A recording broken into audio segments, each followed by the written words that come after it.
श्री स्वामी समर्थ. माझं दिवसाचं जे सुरुवात आहे ते स्वामींच्या दर्शनापासूनच होतं, तुम्हाला तरी माहितीच असेल. तर मला आज जायचं होतं अकलूजला.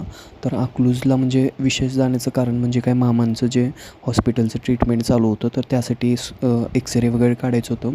तेवढं चेकअप वगैरे झालं आणि ते सांगितले की एक्सरे काढावं लागेल. तर एक्सरे काढलं, ओ पी डीमध्ये गेला आणि तिथे मला समजलं की एकदमला आहे ना, समोर आहे ना त्या डॉक्टरांच्या जे केबिन होतं तिथे आहे ना एक फ्रेम दिसला स्वामींचा. तेव्हा मला ते समजलं की तेही खूप स्वामी भक्त असतील. तर असे आहेत की खूप ना खूप स्वामी भक्त कुठे ना कुठे असतातच आणि मला जिथे जाईल तिथे स्वामी दिसत आहेत. म्हणजे स्वामी माझ्यासोबत कायम आहेत माझ्यासोबत. तर असं मला आहे ना की मला असं काही जाणवतच नाही की मी गाव सोडून अक्कलकोट सोडून इकडे आहे आणि स्वामींना मला असं स्वामी हे होत नाही, दर्शन होत नाही असं नाही, पण होतं आहे कधी पण.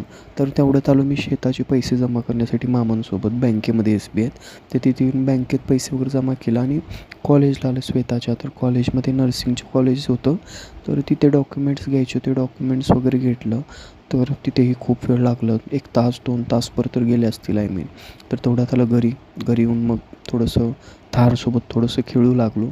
खेळणं झालं की म्हणजे असं असतं की दिवसाचं जे आहे ना, तर थोडंसं प्राण्यांसोबत जरी वेळ घातला तर थकवा असं हे होतं आपलं.